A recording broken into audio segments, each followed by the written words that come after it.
Seja muito bem-vindo, muito bem-vinda a mais um Fora de Sala, o seu programa semanal de conversas sobre teologia, cultura e sociedade. Estamos aqui mais uma vez reunidos na Guapa Atibaia, essa cidade agradabilíssima. Bate! O que significa isso? Guapa, bela, muito bonita, bela, boa. Né? Boa. Isso aí. Para falar sobre Fora de Sala, eu queria começar esse programa agradecendo a Coca-Cola. Não porque ela está nos patrocinando, mas porque ela é boa mesmo, né? Obrigado por fazer algo tão bom. Mas se quiser... Se quiser, estamos abertos, né? É. Enfim. Eu não posso O quê? ser patrocinado pela Coca-Cola. Por quê? Eu também não, eu tô com pedra no rim ainda. Eu não devia ter tomado, minha mulher vai saber agora. Ai. Pronto, tá na cara, né? Gente, eu queria começar esse programa agradecendo a você que sempre tem nos acompanhado e é um privilégio mais uma vez poder estar aqui com você, começando mais um interessante, inteligente e indispensável Fora de Sala. Na nossa mesa nós temos os nossos queridos amigos, Pedro Vercelino, seja muito bem-vindo mais uma vez. Obrigado, Du. Fala, galera. Lucas Sabatier. Sempre uma alegria. Joel Neto. Fala, Du, eu não sou patrocinado pela Coca-Cola, mas eu patrocino ela muito. Muito, né? Quase um acionista. Quase. Pois é. Felipe Santos. Prazer estar aqui. E na técnica, o nosso querido amigo que já não tinha muito, agora já não tem um apêndice também.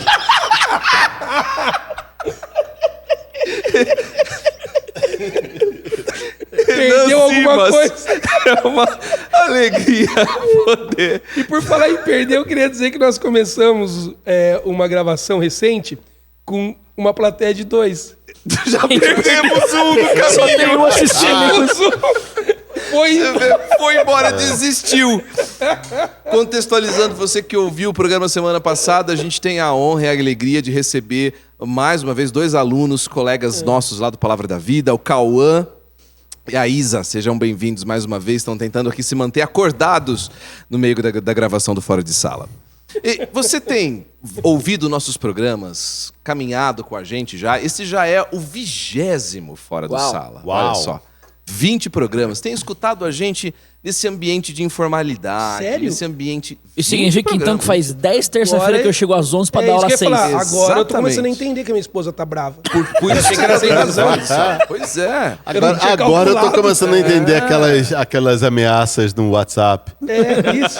Eu não Tudo tinha faz calculado que era sentido, tudo né? isso. Tudo faz sentido. Eu achava que era muito, mas minha mulher falou assim, você vai gravar de novo. Pois é. Mas não era tanto assim, né? Mas agora parece que é mesmo. Esse programa surgiu de conversas. Você vê, são conversas que nós tínhamos, que nós temos frequentemente almoçando, conversando em algum lugar.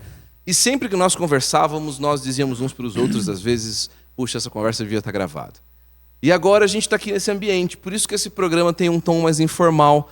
Você vê o querido Lucas Sabatier, que acabou de voltar dos Estados Unidos, ser aprovado com louvor na apresentação da sua tese de pós-doutorado.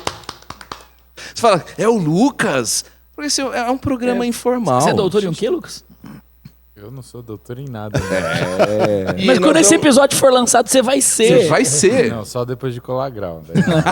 E eu queria informar que nós vamos comemorar a colação de grau do Lucas daqui 2 semanas, almoçando no Papitos. Ah, é feijoada de quarta-feira no meu vídeo. Vai ser o Vibro, alto nível a comemoração. O episódio comemorativo da formatura do Lucas vai ser sobre aconselhamento bíblico, em que vai ter que resolver 10 casos em 30 segundos. Excelente, excelente. É isso aí. Colocar teu Papito. doutorado em Vai, aconselhamento. resolva. É isso aí. Esse é o Fora de Sala. Você vai ver a gente num ambiente informal, num ambiente diferente de fora de sala de aula. Justamente esse é um dos nomes, dos motes do programa. Um lugar onde nós conversamos fora de sala. Então, nós podemos hoje, mais uma vez, falar de um tema interessantíssimo. Fora de que sala? Fala do nosso seminário aí, cara. Pois é, exatamente. De alguma forma, todos nós aqui estamos envolvidos com o Seminário Palavra da Vida, onde, graças a Deus, também estou perto de terminar, né? O meu último ano. Já estamos aqui, já entrando em novembro, né? Graças a Deus, já entreguei todos os trabalhos que tinha para entregar. Se eu profetizei sobre a tese de doutorado do Lucas, eu posso falar sobre os meus trabalhos. Claro. Até porque ele é seu orientador, né? É lógico. É lógico. Então, nós estamos aqui gratos e isso é um elo que há entre nós. Nos conhecemos lá, nos vemos lá e é um privilégio poder estar lá no Palavra da Vida também. Queridos, na semana em que se comemora a Reforma Protestante, nós somos convidados a nos lembrar não apenas de Martinho Lutero, mas de todo o movimento que questionou a teologia, práticas e crenças de sua época e que levou a uma profunda transformação do cristianismo como um todo, né? E também, como acontece todos os anos, vai surgir alguém dizendo que nós precisamos de uma reforma na igreja evangélica brasileira, né? Uma nova reforma. Uma frase em latim, Ecclesia reformada, sempre reformada. Sempre reformada. Mas a pergunta nesse caso seria, qual igreja? Porque a igreja brasileira, ela não é um bloco unificado, muito pelo contrário, ela é um mosaico diverso de diferentes tradições, expressões, inclusive posições teológicas. Por isso, talvez na semana da Reforma Protestante, seria interessante a gente tentar ajudar as pessoas que estão nos ouvindo a uma conversa mais real e prática com relação à sua própria igreja. Porque é isso que normalmente, quando as pessoas, os membros de igreja pensam em reforma, é o que elas veem, e elas veem a sua própria denominação. A pergunta, então, é, nos dias de hoje, quando e como devemos questionar as tradições e posições da nossa própria igreja? Esse episódio, então, vai buscar orientar as pessoas que estão nos ouvindo a discernirem entre o respeito à sua tradição eclesiástica e a necessidade de ajudá-los a repensar o que precisa ser ajustado à luz das Escrituras, se esse é o caso.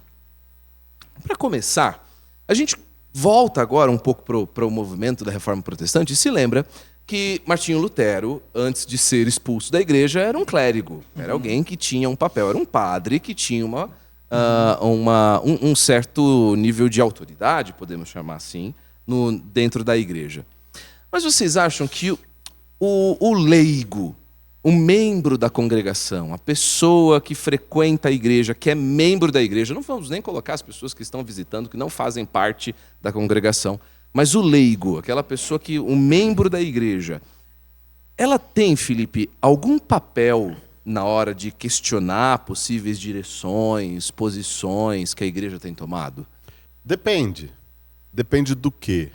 Da sua tradição evangélica. Se você vem de uma igreja congregacional ou congregacionalista, uma igreja... eu sou batista de origem.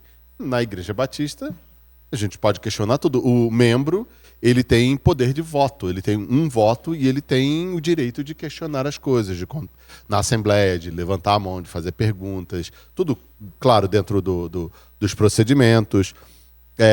Existe uma proximidade entre a liderança da igreja e os membros da igreja ao ponto deles poderem questionar as coisas, perguntar, fazer sugestões e tudo mais. Existem outras igrejas que têm um modelo mais centralizador, mais de cima para baixo, né? Onde o membro ele não tem tanta voz. E existem aquelas igrejas que têm dono, né? Que o dono lá da igreja, o cara que fundou a igreja, ou enfim, ele determina. O bispo, e não só o bispo apóstolo, não. Eu acho que tem igrejas aí que o pastor que trouxe o dinheiro de tal país e plantou a igreja, e comprou o terreno e levantou as paredes, e comprou... Ele tem o direito de falar. O membro que a família dele deu terreno. Exatamente, acabou. Então depende. Mas esse depende seu está dizendo que isso é legítimo ou que isso não é legítimo? Não, eu só estou falando uma coisa fática. E você tem o extremo oposto, né? De igrejas que são... totalmente descentralizadas. Exatamente. Né? Que não existe a instituição da liderança em si, em que tudo é decidido por unanimidade. Né? Agora, então, esse depende aqui é um depende irônico, de certa forma. Porque eu não estou falando se é certo ou se é errado. Eu só estou falando que realidades diferentes geram situações diferentes. Algumas mais legítimas do que outras, mas ainda assim, situações diferentes. Muito bem. Ou talvez pensar em possibilidade e dever, né? Em algumas tradições isso é possível, mas mesmo naquelas tradições ou naquelas denominações que isso é possível, esse questionamento, quando é que se deve fazer esse tipo de questionamento ou desafiar algum tipo de tradição? Né? E talvez aqui, voltando para a história, e você vai poder ajudar a gente melhor aqui, Lutero desafiava ali algumas práticas muito corruptas do seu tempo, né? Ele tinha diante dele uma igreja que havia se corrompido de maneira muito clara. Então, o desafio não era o desafio a uma tradição ligada a alguma preferência dele, né? Mas ele estava diante de uma igreja imoral. Não era simplesmente uma liturgia adotada no culto que ele discordava teologicamente, apesar de isso estar envolvido depois em alguns dos debates ali que aconteceram, né? Mas principalmente o que ele tinha era uma disputa de autoridade que levava a práticas corruptas e imorais dentro da igreja. Então, nesse sentido, quando você trata de moralidade, eu acredito que sim, né? Inclusive naquelas denominações onde você tem um governo muito bem estabelecido e que o membro não tem direito a voto, eu acho que aquela pessoa que participa daquele corpo tem o dever de confrontar, né, de desafiar, de questionar as práticas imorais de igrejas que têm esse tipo de governo. Quanto mais naquelas outras onde ele tem as assembleias para votar. Até porque o modelo, né, democrático representativo, que é o modelo congregacional, da onde eu vim, inclusive, não exime o crente da sua responsabilidade com o restante da vida da igreja. Eu acho que às vezes o que está em jogo também ele quer decidir a cor da parede. Vamos votar numa assembleia sobre como nós vamos pintar a parede. Agora, eu acho que o que a gente está também trazendo para a pauta o meu pastor disse que eu só tenho que usar esse tipo de roupa. Por que eu deveria fazer de maneira indiscriminada ou eu tenho o direito ou a oportunidade de ir até ele e falar assim, mas pastor, por que esse tipo de roupa se eu não estou vendo isso em lugar nenhum na Escritura? Porque eu acho que existe uma diferença entre a dúvida sincera, né? E o questionamento do tipo assim, olha, eu não concordo com isso. O questionamento é quando eu digo o seguinte, olha, isso não faz sentido para mim, não é assim. A dúvida, ela talvez seja um estágio anterior, quando eu digo assim, olha, por que assim? Né? E eu acho que nós temos uma responsabilidade como participantes das nossas igrejas, porque aqui nós estamos também entre pastores, mas também entre membros das nossas igrejas, né? Como todo mundo sabe, eu e o Joel trabalhamos juntos na mesma igreja, mas quando eu falo do Joel como meu pastor. Né? Não tem problema de dizer, o Joel é o meu pastor. Né? Eu sigo a voz do que o Joel diz na nossa igreja. A medida do que ele tem dito está nas Escrituras. Né? Então eu olho para o Joel como uma figura de autoridade na minha vida. Embora nós sejamos uma igreja num colegiado, trabalhemos juntos nela, né, em alguma medida. Ele é meu líder, né, ele tem alguma proeminência sobre mim em como a gente vai fazer as coisas na igreja. Mas isso não me exime de dizer para ele assim, mas Joel, por que assim? O que você está vendo que eu não estou vendo? Inclusive é sua tarefa.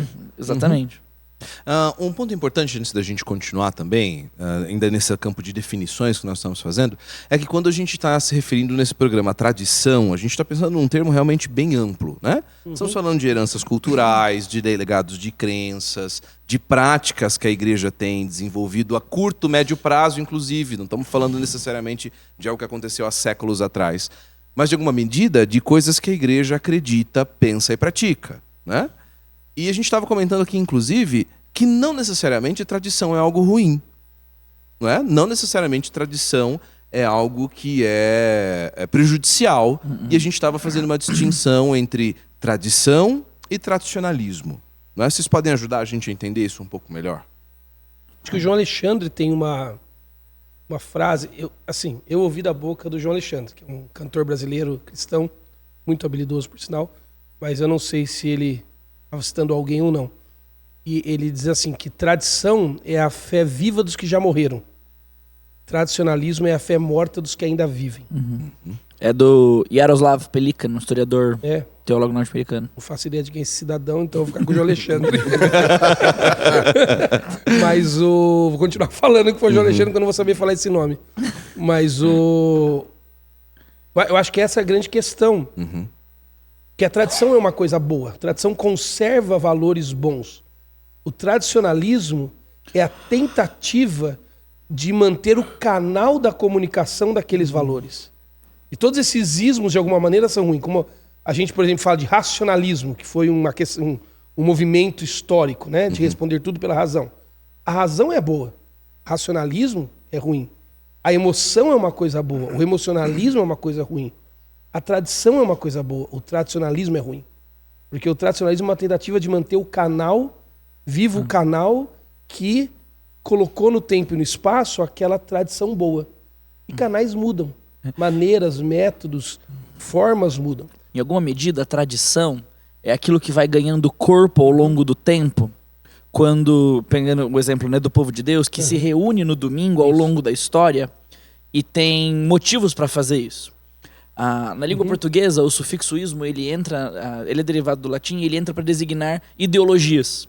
Né? Então a tradição é aquilo que ganhou corpo ao longo do tempo. O tradicionalismo é a ideologia derivada da tradição. Ele normalmente é usado na língua portuguesa de uma perspectiva pejorativa. Então, quando ela tem uma conotação neutra, né? Então a gente pode falar, por exemplo, sobre alguns ismos da nossa cultura, mas são essencialmente ideológicos, mas normalmente eu uso o ismo para aquilo que é negativo. Então, por exemplo, você construiu uma tradição que tem ganhado corpo ao longo do tempo com Efraim, que vai durar, posteriormente talvez ele faça com os filhos dele, que teve um início com um propósito. O tradicionalismo é a preservação do hábito Sem ou de uma propósito. ideia sem propósito, em alguma medida. Então, eu acho que nós temos que diferenciar aqui, no contexto da igreja, o que é tradição Isso. e o que dar exemplos, acho que é e importante. o que é uma regra, Ok. o que é algo criado ali. A tradição é uma coisa que vai se desenvolver ao longo do tempo. A tradição é aquilo que a geração seguinte recebeu da geração anterior e deu continuidade porque aquilo era valioso. A igreja se reunir no domingo, como o Pedro falou, é uma tradição. Ao longo da história foi sendo passada de geração em geração. O tradicionalismo é a transformação dessas tradições numa ideologia, no mecanismo de a coisa pela coisa ou de Conceitual. escravização naquele ciclo. Perfeito. Mas existe um outro processo, que aí são igrejas mais novas, que nem a chance de criar uma tradição tiveram ainda. São determinações de cima para baixo, são usos e costumes, são práticas determinadas de cima para baixo e que elas são impostas às pessoas. Por que essas regras são estabelecidas? Aqui eu vou ser um pouco mais amargo nos meus comentários, né? Muitas vezes são mecanismos de domínio que têm como corolário, como consequência, abuso espiritual. Isso aí. É o patriarca que impõe isso, é o fundador daquela igreja que impõe aquilo para que as coisas não saiam do controle e ele fará uso daquilo ali como um mecanismo de culpa. Ele vai abusar daquele mecanismo para que as pessoas façam exatamente o que As elas ferramentas querem. da religiosidade, culpa e medo, né? E culpa e medo, exatamente. medo. Ele vai impor aquilo. E tem muita igreja mais nova que faz isso mesmo. Mas a ironia é que tanto um contra o outro, dos dois lados você pode encontrar processos escravizadores, né? Porque o líder que vai impor regras novas ou costumes novos, quebrando com o tradicionalismo, ele tem uma crítica válida àquele tradicionalismo e aquilo que ele oferece já também não é redentivo em si. Né? Porque a tradição, diferente do tradicionalismo, ela expressa a fé. Isso. Né? E o problema é que, com o passar do tempo, ela deixa de expressar a fé e ela passa a ser o meio pela fé, que foi o que o Joel falou. Isso. Ela deixa de ser o fim como expressão final da fé e ela passa a ser o mediador. Ela toma o centro da nossa vida, da nossa comunidade. Talvez Um exemplo que um amigo deu esses dias, ele é pastor. Esse amigo ele começou a pastorear uma igreja recentemente e um membro da igreja bem antigo, ele ficou doente, estava no hospital, ele é um dos líderes da igreja. Cara, assim, muito antigo, ele foi visitar esse membro da igreja e esse membro falou assim para ele, pastor, eu vi que no domingo o pessoal bateu palma, né? Aí ele, pastor, eu não vi, o senhor não estava batendo, mas eu vi as pessoas batendo palma, né? Esse tipo de modismo, assim, entrar na igreja, ou seja, ele já pegou uma tradição da igreja que é ter um culto onde as palmas não são utilizadas, só que se torna um tradicionalismo, né? Uma maneira de julgar algo que está além das palmas. Exatamente. Né? A espiritualidade, a reverência. A ausência de palma significa espiritualidade. Só que eu acho que o reverência, problema tudo mais. disso é que a ideia do pensar fora da caixinha vira uma falácia. E ficou muito famoso. Vamos pensar fora da caixa, ou quebrar paradigmas.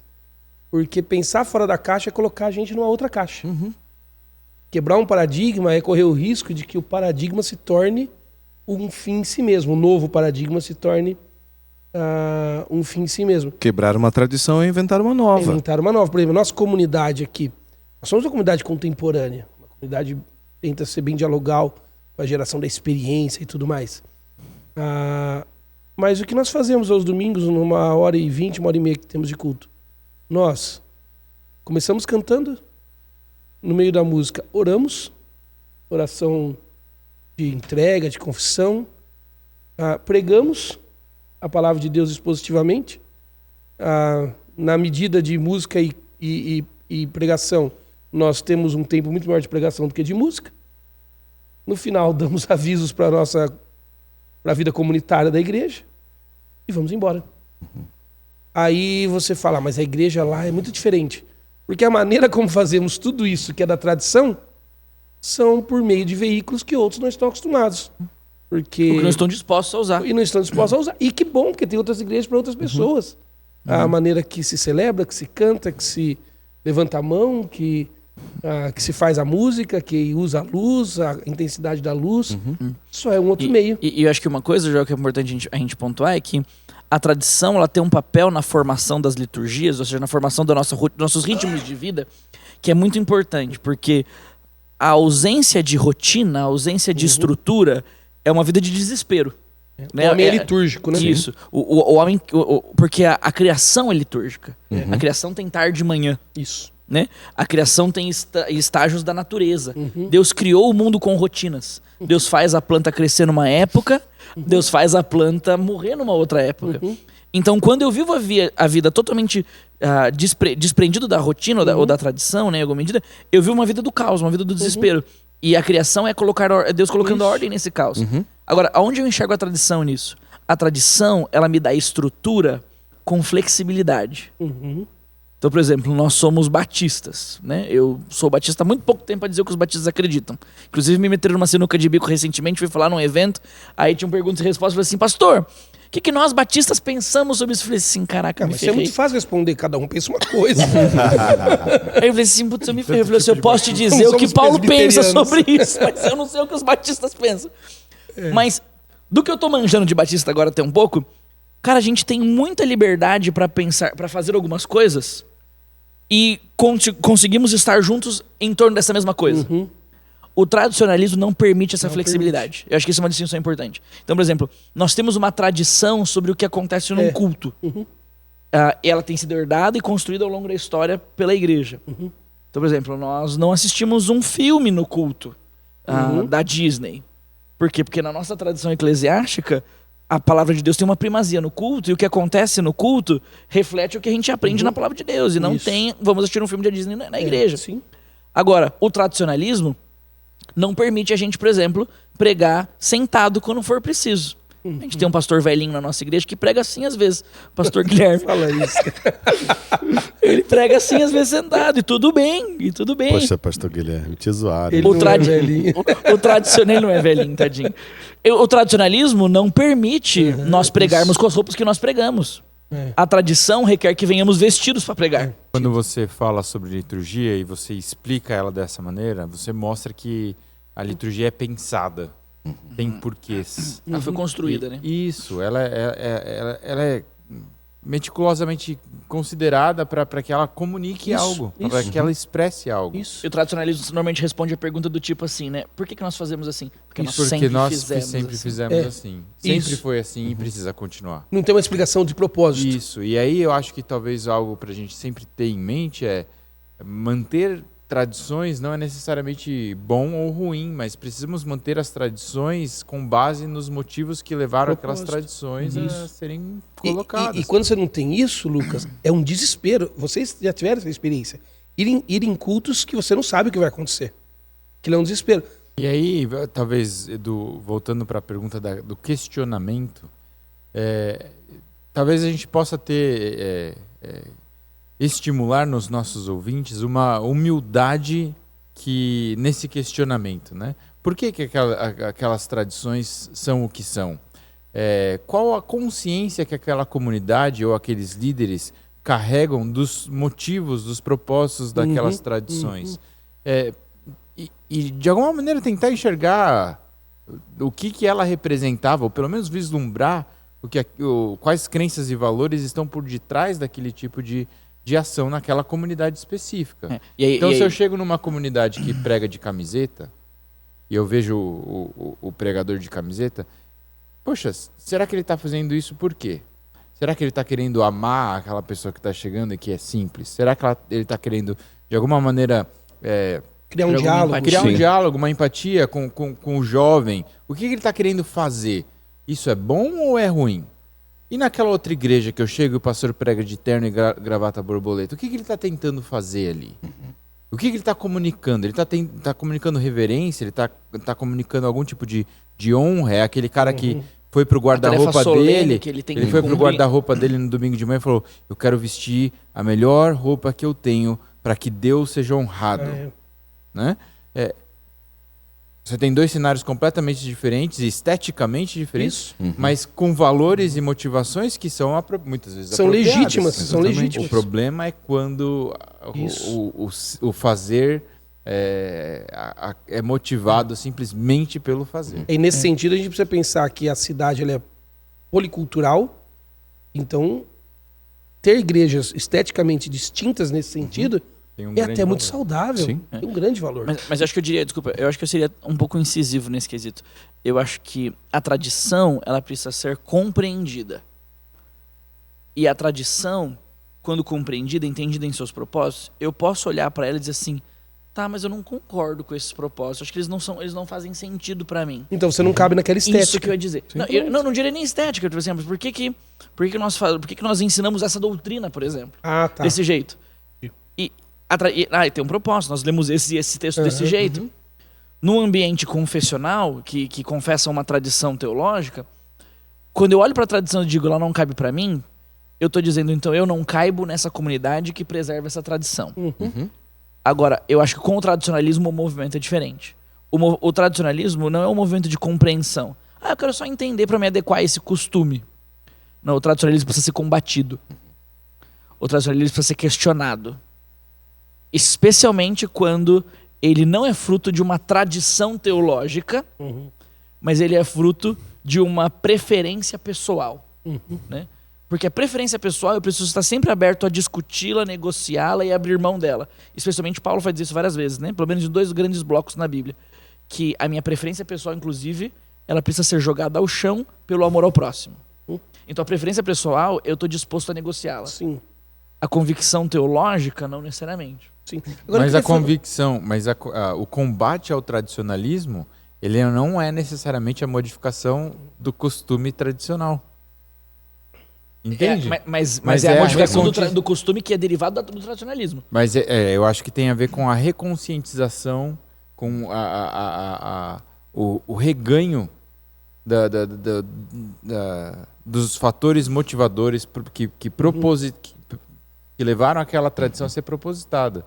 É quase se um você- retorno. Um retorno à fé que é expressada naquilo. Porque ela não é necessariamente você que fala assim, estamos cantando por cantar, vamos parar de cantar. Né? Não. Peraí. Nós, como comunidade de fé, expressamos nossa adoração e louvor. Precisamos cantar e cantar pelos motivos certos. Então, acho que o combate ao tradicionalismo não significa necessariamente a quebra da tradição, mas a reconscientização comunitária. Eu acho muito difícil fazer essa leitura, porque seja a estética da gravata borboleta, ou seja a estética do cara que usou uma camisa com tênis da Vans, os dois podem esconder coisas muito vaidosas do coração. Sim. Os dois podem se tornar um tradicionalismo. Isso, os dois podem esconder. Então, e normalmente tem coisa escondida. Então, apenas a leitura do Em veículo... ambos os contextos. Em ambos. Apenas a leitura do tradicionalismo apenas a leitura da tradição para justificar a estética e dizer que ela não é mero tradicionalismo é muito difícil de ser feita. Porque no final das contas, o amor humilde, ele vai pressupor o melhor sobre o outro. Ele está querendo atingir essa geração, ele está querendo levar pessoas à adoração. E as liturgias, as expressões vão ser diferentes em diferentes contextos, assim como quando a gente pensa numa mesma cidade e a gente encontra 2 expressões diferentes. Se você extrapolar a questão cultural e pegar igrejas em outros continentes, você vai ter expressões ainda mais diferentes. Isso. Né? Então isso nos aponta para a questão dessas expressões que não, a forma delas acabam não sendo o essencial. Uma expressão do que eu um exemplo talvez do que eu estou tentando dizer aqui tem a ver com, inclusive, quando a gente participa desses outros contextos diferentes, de você mandar uma mensagem para esse outro pastor e falar o que vocês vestem para pregar? Isso. Né? Isso. Quero estar adequado. Quanto tempo vocês pregam? Isso. Qual é o tipo... Para quê? Para que você se adeque E sem problema. às manifestações litúrgicas daquela tradição. Né? Mas deixa eu trazer um pouco a questão para o foco que a gente tem discutido aqui. A gente entende e reconhece a beleza dessa diversidade cultural que há dentro do reino, de manifestações de diferentes tradições, histórias, cultura, povo, língua e nação. Mas talvez o que a gente tem tentado entender é esse membro de igreja, não um pastor visitante de outra igreja, mas um membro de igreja que hoje está sentado no banco da sua denominação. E ele percebe que, de alguma forma, a sua igreja tem sido levada mais por um tradicionalismo, que é o que nós temos conversado, mais do que puramente a tradição. Que isso não depende de igreja moderna ou igreja histórica.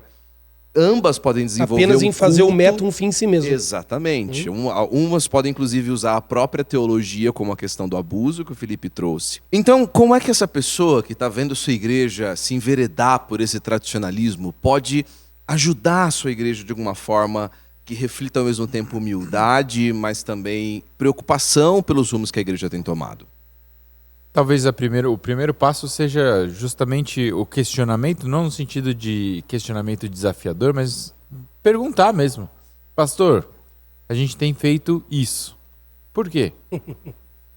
E se aquele pastor for alguém atento à importância de enfatizar ou conscientizar a sua comunidade das motivações que levam a determinadas práticas, ele vai enxergar naquela pergunta uma oportunidade de esclarecer aquilo para aquela pessoa.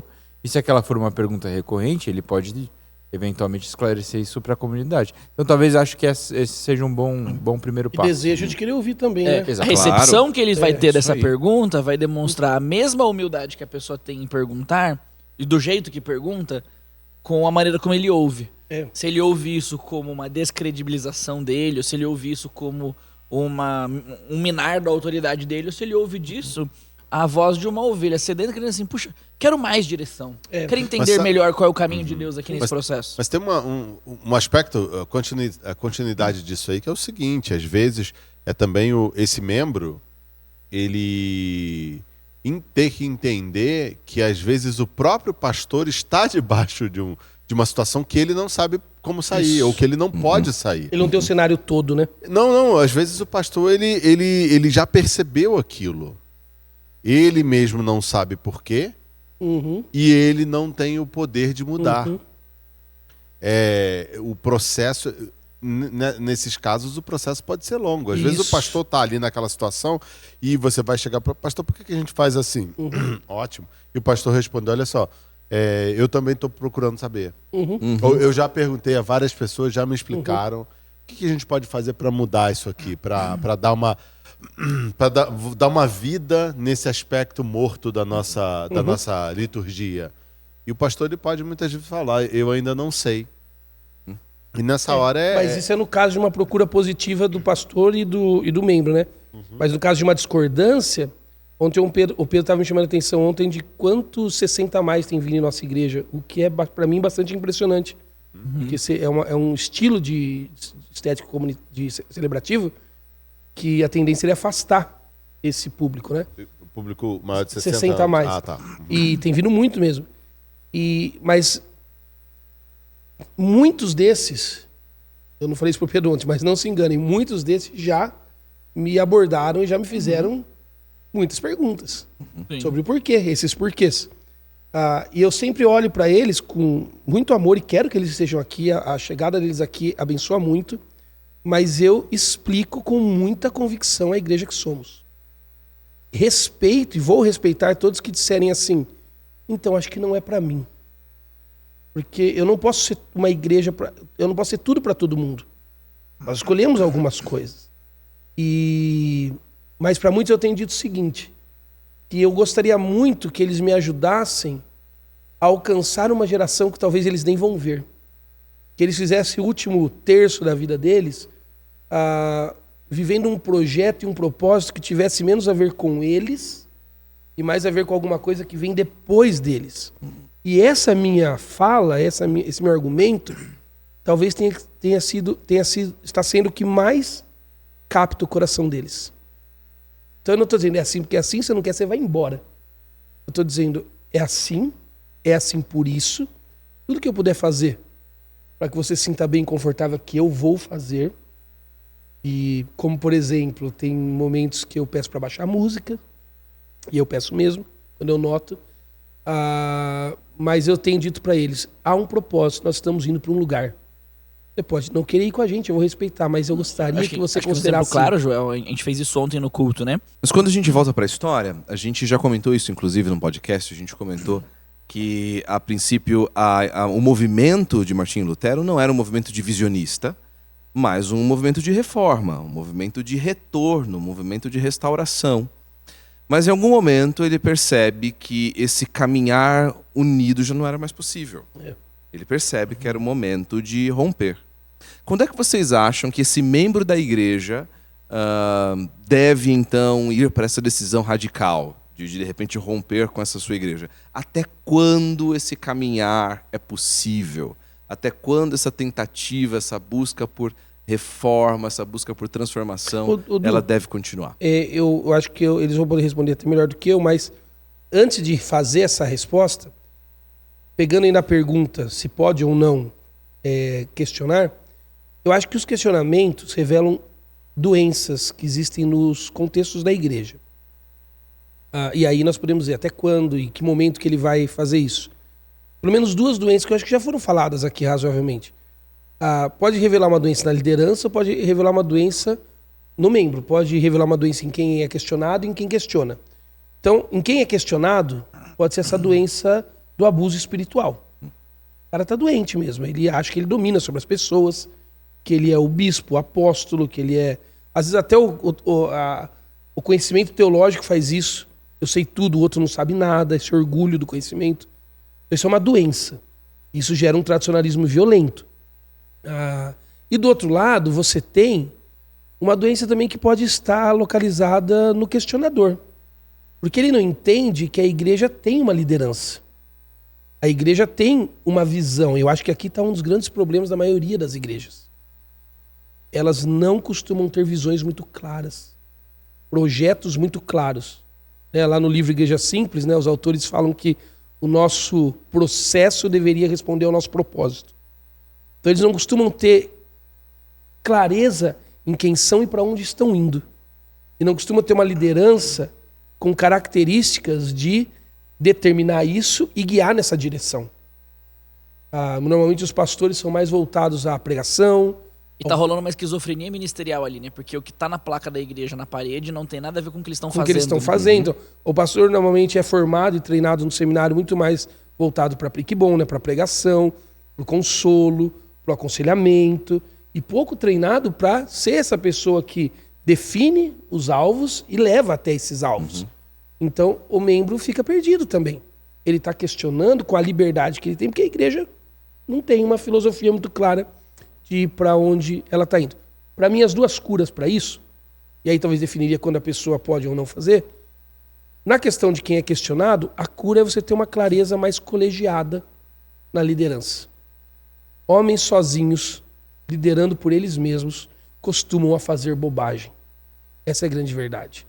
Um homem que toma todas as decisões de forma unilateral, sem nenhuma sabedoria ao redor dele, que não tem um ministério colegiado. Isso não estou dizendo que não tem que ter um líder, pode ter, mas eu acho que isso curaria muita coisa. E do lado do questionador, ter uma visão clara. Saber que aquela igreja não é para ele, não é dele, não tem que ser do jeito dele, porque tem alguma coisa muito clara que está sendo definida e acontecendo ali. Eu acho que essas duas coisas curariam essas duas doenças. Colegiado e clareza. Tem que ter um pouco do outro lado, né? Acho que a preferência sempre deveria ser: eu ficarei na minha igreja. Acho que o primeiro pensamento sempre é esse: eu vou sondar o meu coração e entender se aquilo que não me agrada aqui é algo que de fato diverge daquilo que a Escritura está ensinando E aí não agrada o próprio Deus. e não agrada o próprio Deus, ou se isso é algo que eu prefiro, é algo da minha preferência e que eu poderia sacrificar a minha preferência para o bem do corpo. Acho que esse é o primeiro ponto. Se a pessoa avalia, se a pessoa, depois de fazer essa avaliação, ela conclui que aquilo ali, por exemplo, eu estou nessa igreja, a minha família está aqui, os meus amigos estão aqui, mas eu acho que o culto é super paradão, é muito, a igreja é muito tradicional, e eu fico vendo a outra igreja lá, que o cara, o pastor lá, ele tem um canal dele na internet e tudo mais, eu vou para lá. Não, será que vale a pena mesmo fazer essa mudança? No final das contas, o que vai ir para uma igreja que seja mais animada, que você se sinta, tipo, a liturgia é mais legal, no longo prazo pode não ter relevância nenhuma na sua vida. Pode ter aquele momento de satisfação do momentâneo ali, porque você gosta mais da música e tal, mas no longo prazo, então fica onde você está. Agora, existem outros casos que a pessoa ela vai chegar à conclusão que não dá. Eu preciso mesmo sair daqui só porque no curto prazo, só porque hoje isso não está...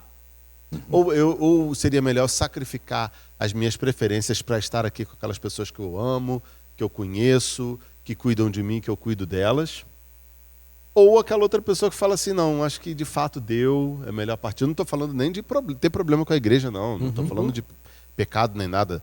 A pessoa, não, deu, acho que está na hora, acho que eu vou me identificar mais com aquela igreja. A gente encontra pessoas assim o tempo inteiro. O tempo todo. Vocês devem encontrar pessoas assim na igreja de vocês. Eu encontro pessoas assim na minha igreja. Acho que um distintivo importante também é isso que a gente tinha comentado, né? A igreja, ela não é um projeto concluído, né? Em algum momento, em algum sentido, um bom termômetro é que, como o próprio Joel trouxe, é muito comum que pastores humildes reconheçam as necessidades e os pontos fracos que a igreja precisa, que ela tem. E nesse sentido, a igreja se coloca como interessada em caminhar junto nessa direção. Dizer, olha, realmente entendemos que esse é um ponto onde nós precisamos trabalhar. E nós precisamos trabalhar juntos. E nesse sentido, lembra para nós que a igreja ela é feita de pessoas, e que pessoas trabalham e atuam pela construção desse lugar, né? Desse corpo chamado igreja. Acho que esse é um distintivo importante também. A gente só tem que tomar cuidado, que tem uma vibe hoje muito forte, no sentido de que sair de igreja é pecado. Pecado é outra coisa, né? Sair de uma igreja necessariamente não é pecado.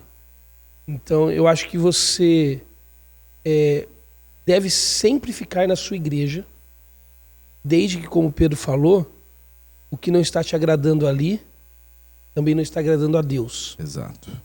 E avaliar muito seu coração, caso você queira sair, porque o que está movendo você a fazer tal decisão vai continuar movendo você em qualquer outro lugar para onde você for. E a gente está falando do seu tradicionalismo, não do tradicionalismo da igreja. Isso. E pode ser um tradicionalismo contemporâneo, pode ser um tradicionalismo avivado, mas ainda é tradicionalismo. Agora, nós como pastores temos que tomar um cuidado, e aí voltando ao que o Pedro falou lá no início, tem coisas que nós temos que ser um pouco mais incisivos. O tradicionalismo pode, ao invés desse projeto de amor e misericórdia que a gente falou, pode afastar pessoas também. Pode machucar, minar a fé. Como pastores, nós precisamos sim ser assertivos no trato disso. Eu fui a uma igreja recente em Piracicaba pregar. Eu sentei no banco da igreja, cheguei um pouco mais cedo, não devia ter chegado. E eu sentei na segunda fileira em um dos bancos. Fiquei ali esperando começar o culto. Mesmo esquema, um louvor ensaiando, o povo brigando, aquela coisa. Chegou um senhor, encostou, eu estava na cadeira na beira do corredor. O senhor encostou em mim e falou assim: você é o pastor? Vai pregar? Eu falei: sou. Ele tinha me visto no cartaz. Aí ele falou: não, só queria te avisar que esse lugar é meu. E na hora, o que você pensa? Ele tá brincando comigo. Cara engraçadão e tal. Aí você riu, fez... fiz uma risadinha. E ele não saiu do meu lado. Ele não riu. Aí ele completou. Quando ele viu começar a pegar minha mochila, ele completou falando assim: mas hoje, porque você é visitante, tudo bem. Pode sentar aí. Mas é meu esse lugar. E ele não riu. E era nítido que não era uma brincadeira. Eu falei, não, senhor, por favor, sente o senhor, eu não quero. Daí ele, não, por favor. Aí ele ficou constrangido e queria que eu sentasse. Mas eu peguei minha mochila, saí e fui sentar do outro lado, bem longe dele. Porque não é um tipo de pessoa que deve ser agradável de ficar perto. Então, nós precisamos sim ter essa coragem também, como o Pedro falou, de ser incisivo, porque mesmo jeito temos que ter misericórdia, esse tipo de coisa pode minar e pode destruir muita coisa e muita gente. Excelente. Esse último caso do Joel nos lembra a importância desse episódio, né? O nosso objetivo é que você tenha, de alguma forma, sido edificado e aprendido que questionar o tradicionalismo às vezes pode ser um processo desafiador, mas necessário para manter os olhos e a perspectiva naquilo que realmente importa, né? Se eu pudesse só contribuir com uma última coisinha, Edu, eu acho que eu diria algo sobre isso, né? Às vezes nós sempre interpretamos as coisas que acontecem na igreja e nós construímos um propósito na nossa própria mente e a gente começa a disseminar esse propósito, sendo que a gente nunca conversou com ninguém sobre ele. Então eu acho que eu diria, inclusive, o seguinte: o dia que você olhou para algo na igreja e falou assim, puxa, isso não faz sentido para mim, eu não entendo isso muito bem, converse sobre isso. Converse com as pessoas da igreja sobre isso. Converse com a liderança da igreja sobre isso, né? E aí lembre, né? Se no final de todo o processo a sua decisão não faz sentido para mim, não cabe para mim, vá em paz. Mas deixe as pessoas que ficarem em paz. Se eu puder dar um exemplo teológico, né? Ao longo da história da igreja, a igreja se dividiu quanto ao uso do véu, em alguma medida, sobre a cabeça das mulheres. E algumas denominações usam o véu por uma compreensão teológica e dizem, acho que essa é a melhor maneira de entender esse texto, deveríamos fazer assim. E outra boa parte do cristianismo entende de outro jeito. Mas o que nós normalmente vemos no processo? Que os que não usam estão olhando para os que usam e dizendo o seguinte, é um absurdo a maneira como vocês leem a Bíblia e o que vocês estão fazendo com o véu. Enquanto aqueles que às vezes usam estão dizendo o seguinte, é um absurdo que vocês não usem o véu.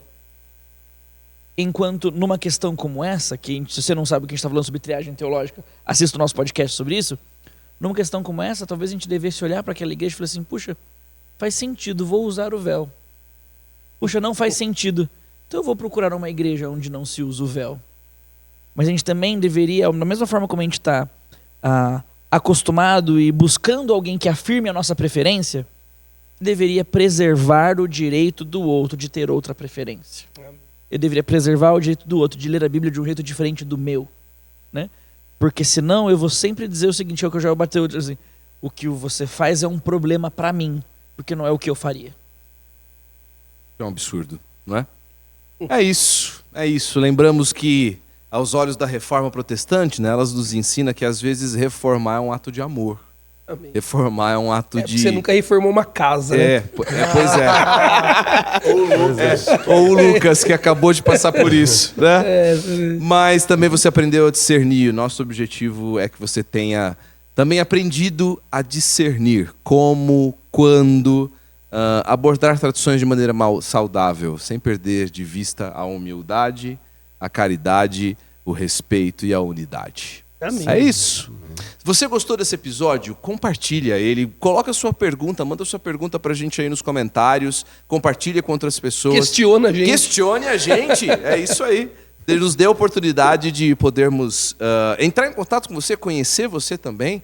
É sempre um privilégio poder ouvir as pessoas. Inclusive, eu quero encerrar esse episódio agradecendo as diversas pessoas que têm procurado a gente, têm nos encontrado por aí. Encorajado a gente. Nos encorajado. Muita gente mesmo. Muita gente. Recebemos diversos feedbacks públicos e privados do quanto esse ministério, esse trabalho desse podcast tem influenciado, ajudado pessoas a conhecer e amar mais a Cristo. Agradecer a nossa gigante plateia de 2 pessoas. 2 pessoas, isso aí.